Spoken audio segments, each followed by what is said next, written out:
64వ శ్లోకము. సర్వగుహ్యతమం భూయః శృణు మే పరమం వచః ఇష్టోసి మే దృఢమితి తతో వక్ష్యామి తే హితం. సర్వగుహ్యతమం అన్నింటికంటెను మిక్కిలి రహస్యమైన భూయః తిరిగి శృణు వినుము మే నా నుండి పరమం శ్రేష్టమైన వచః ఉపదేశమును ఇష్టః అసి నీవు ప్రియమైన వాడవు మే నాకు దృఢం మికిలి ఇతి అని తతః అందుచే వక్ష్యామి చెబుతున్నాను తే నీ యొక్క హితము కొరకు. నీవు నాకు ప్రియమిత్రుడవగుట చేత సర్వగుహ్యతమ జ్ఞానమైన నా దివ్యోపదేశమును నీకు వసగుతుంటిని. ఇది నీ హితము కొరకై ఉన్నందున దానిని నా నుండి ఆలకింపుము. భాష్యము. భగవానుడు అర్జునునికి మొదట రహస్యమైన జ్ఞానమును బ్రహ్మజ్ఞానమును తరువాత రహస్యతరమైన జ్ఞానమును అనగా సమస్త హృదయములలో నెలకొనినట్టి పరమాత్మకు సంబంధించిన జ్ఞానమును అందించెను. ఇప్పుడు అతడు మిక్కిలి రహస్యతమైన జ్ఞాన విషయములను అనగా దేవాదిదేవుడైన శ్రీకృష్ణునకు శరణు వేడుము అను విషయమును తెలుపుతుండెను. 9వ అధ్యాయపు చివరన అతడు మన్మన ఎల్లప్పుడూ నా గూర్చియే చింతించుము అని తెలిపెను. 9వ అధ్యాయము 34వ శ్లోకములో భగవద్గీతోపదేశ సారమును నొక్కి చెప్పుట కొరకై ఆ ఆదేశము తిరిగి ఇక్కడ చెప్పబడుతుండెను. భగవద్గీత యొక్క ఈ సారమును శ్రీకృష్ణుని ప్రియమైన శుద్ధ భక్తుడే తప్ప సామాన్య మానవుడు అవగాహన చేసుకొనలేడు. శ్రీకృష్ణ భగవానుని ఈ ఆదేశము వేదోపదేశములన్నింటిలోకి అత్యంత ప్రధానమైనది. ఈ సందర్భములో శ్రీకృష్ణుడు చెబుతున్న సమస్తము మిక్కిలి ప్రధాన జ్ఞాన భాగమైనందున అర్జునుడే కాకుండా జీవులందరూ దీనిని అనుసరింపవలెను. 65వ శ్లోకము. మన్మనా భవ మద్భక్తో మద్యాజీ మాం నమస్కురు మామే వైష్యసి సత్యం తే ప్రతిజానే ప్రియోసి మే. మత్మనాహ నన్ను గూర్చియే ఆలోచింపుము, భవాకమ్ము మద్భక్త నా భక్తుడవు, మత్యాజి నన్ను పూజించువాడవు, మాం నాకు నమస్కరింపుము. మాం నన్నే ఏవా నిశ్చయముగా ఏస్యసి నీవు పొందుదువు, సత్యముగా తే నీకు ప్రతిజానే వాగ్దానము చేస్తుంటిని. ప్రియహో అసి ప్రియమైన వాడవు మే నాకు ఎల్లప్పుడూ నన్ను గూర్చియే చింతింపుము. నా భక్తుడవు కమ్ము, నన్ను పూజించుము మరియు నాకు నమస్కరించుము. ఈ విధముగా చేసినచో నీవు తప్పక నన్ను చేరుకొందువు. నీవు నాకు మిక్కిలి ప్రియమిత్రుడొకటచే నీకిది నేను వాగ్దానము చేస్తుంటిని. భాష్యము. మానవుడు శ్రీకృష్ణ భగవానునికి శుద్ధ భక్తుడై నిరంతరము అతని గూర్చియే చింతిస్తూ అతని కొరకే కర్మను నరించుట జ్ఞానములోని మిక్కిలి రహస్యమైన గుహ్యతమ భాగము. ఎవరునూ కృత్రిమముగా ధ్యాన ప్రదర్శన చెయ్యరాదు. శ్రీకృష్ణుని నిరంతరము స్మరించగలిగేలా అవకాశము కలుగునట్లు జీవితమును మలుచుకొని తమ దైనందిన కార్యములన్నీ శ్రీకృష్ణునితో సంబంధము కలిగి ఉండునట్లుగా ప్రతి ఒక్కరును చూచుకోవలెను. 24 గంటలు శ్రీకృష్ణుని స్మరించగలుగునట్లుగా తమ జీవితమును మలుచుకోవలెను. అట్టి శుద్ధ కృష్ణ చైతన్యములో నెలకొనిన వారెవరైనను నిశ్చయముగా తన ధామమును చేరుకోగలరనేది శ్రీకృష్ణ భగవానుని వాగ్దానము. అతడు అక్కడ శ్రీకృష్ణుని సన్నిహిత సాంగత్యములో ప్రత్యక్షముగా నెలకొనగలడు. అర్జునుడు శ్రీకృష్ణ భగవానునకు ప్రియమిత్రుడగుటచే అతనికి ఈ పరమరహస్యమైన గుహ్యతమ జ్ఞానము బోధించబడినది. అర్జునుని మార్గమును అనుసరించు వారెవరైనను శ్రీకృష్ణునకు ప్రియమిత్రుడై అర్జునుని వలె పరిపూర్ణత్వమును సాధింపవచ్చును. ద్విభుజములు కలిగి వేణువును ధరించి సుందరమైన వదనముతో కేశములలో నిమలిపించమును దాల్చిన నీలమేఘ శరీరుడైన కృష్ణ రూపము పైననే మానవుడు మనస్సును కేంద్రీకరించవలనని ఈ శ్లోకము నొక్కి చెబుతుండెను. శ్రీకృష్ణ భగవానుని గూర్చిన వర్ణనలు బ్రహ్మ సంహిత మరియు ఇతర శాస్త్రములలో గోచరించును. శ్రీకృష్ణ భగవానుని అట్టి ఆది రూపము పైననే మానవుడు మనస్సును లగ్నము చేయవలెను. భగవంతుని ఇతర రూపముల వైపునకు కూడా అతడు తన శ్రద్ధను మరల్చరాదు. శ్రీకృష్ణ భగవానునకు విష్ణువు, నారాయణుడు, శ్రీరాముడు, వరాహాది వంటి అనేక రూపములు గలవు.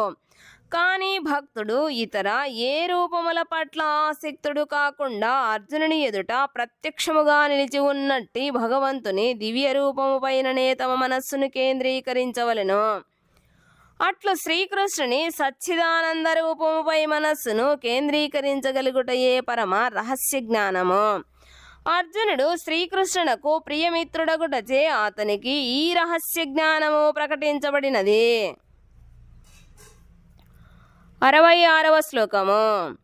సర్వధర్మాన్ పరిత్యజ్య మామేకం శరణం వ్రజ అహం త్వాం సర్వపాపేభ్యో మోక్షయిష్యామి మా శుచః.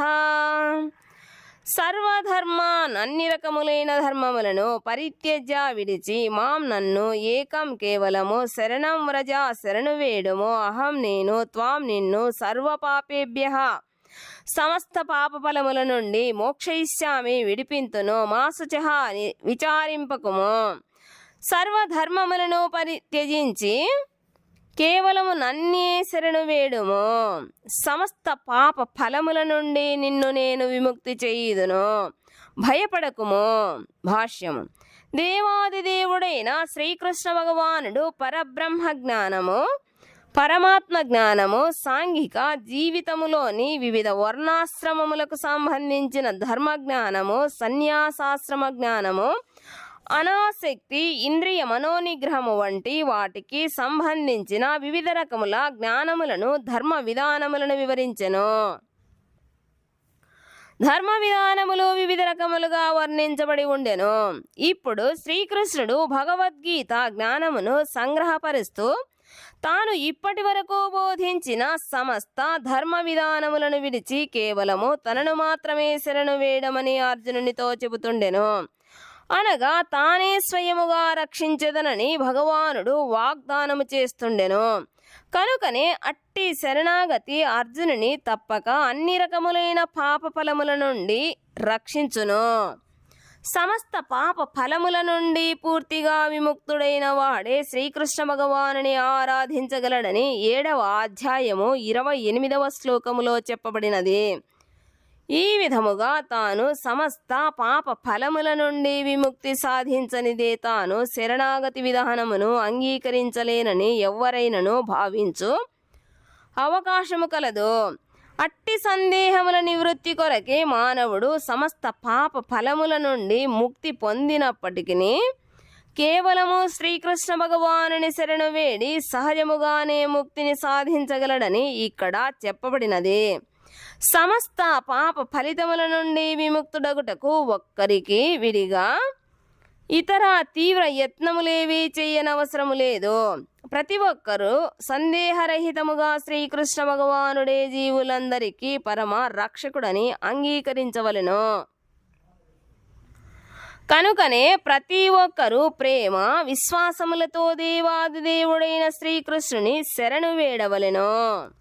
శ్రీకృష్ణ భగవానుని శరణువేడు విధానము హరిభక్త విలాసము 11:676లో ఈ క్రింది విధముగా వర్ణించబడినది.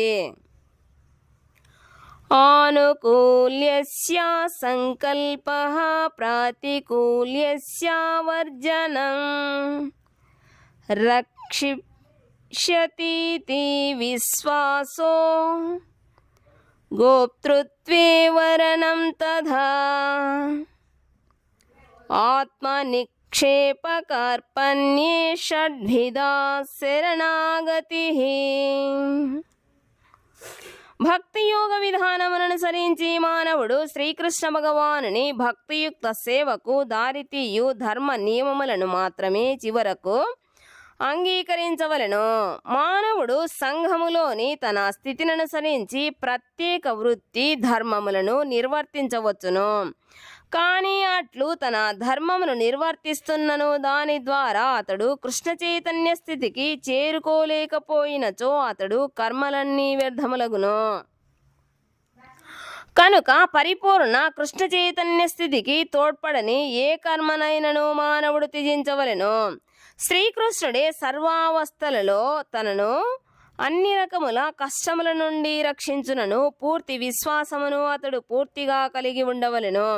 నిజమునకు దేహమును ఎట్లు పోషించుకోవలనను చింత మానవునకు అవసరము లేదు. ఆ బాధ్యతను శ్రీకృష్ణుడే స్వీకరించును.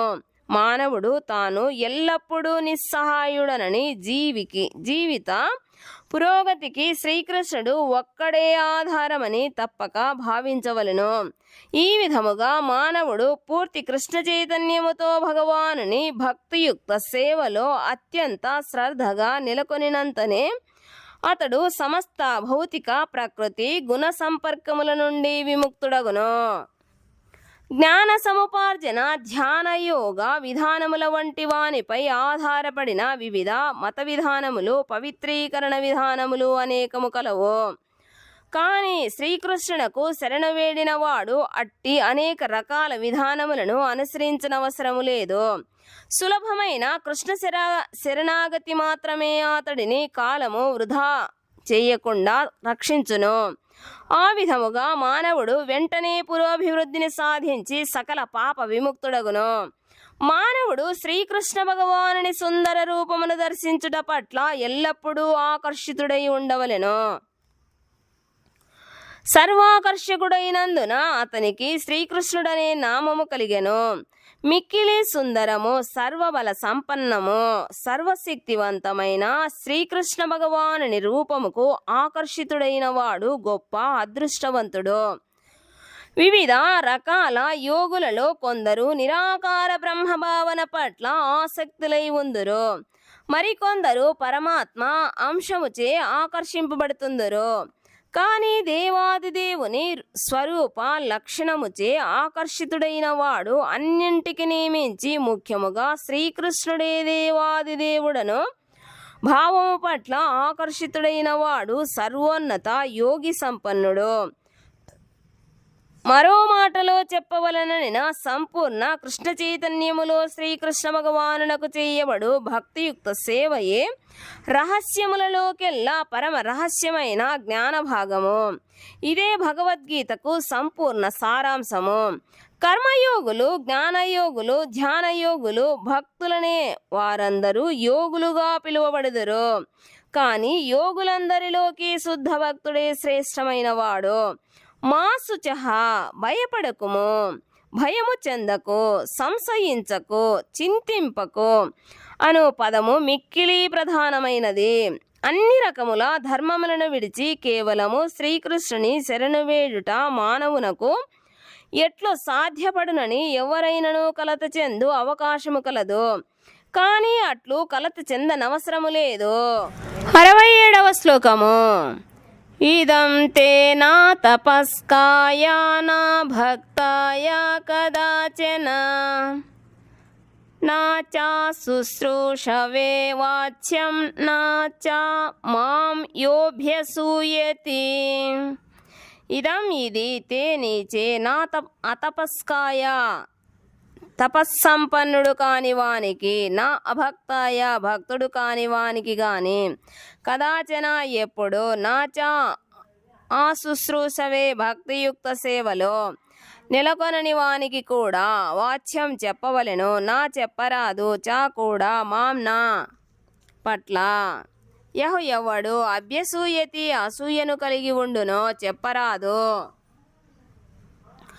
ఇట్టి గుహ్యతమ జ్ఞానమును తపస్సంపన్నులు కాని వారికి, భక్తులు కాని వారికి, భక్తియుక్త సేవలో నెలకొనని వారికి, నా పట్ల అసూయ కలిగిన వారికి ఎన్నడూనూ వివరింపరాదు. భాష్యము. ధర్మ విధానముకు చెందిన తపస్సులను ఆచరింపని వారికి, కృష్ణ చైతన్యమున భక్తియుక్త సేవ కొరకై ప్రయత్నించని వారికి, శుద్ధ భక్తిని సేవించని వారికి, ముఖ్యముగా శ్రీకృష్ణుని చారిత్రాత్మక వ్యక్తిగా మాత్రమే భావించు వారికి, శ్రీకృష్ణుని మాహాత్మ్యము పట్ల అసూయ కలిగి ఉండు వారికి ఈ రహస్య జ్ఞాన విభాగమును వివరించరాదు.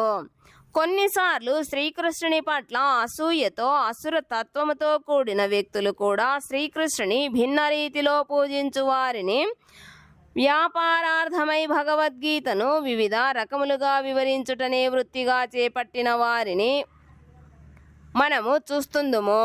కానీ శ్రీకృష్ణుని యథార్థముగా అవగాహన చేసుకోదలిచేవారు మాత్రము అట్టి భగవద్గీత వ్యాఖ్యానాలకు దూరముగా ఉండవలెను.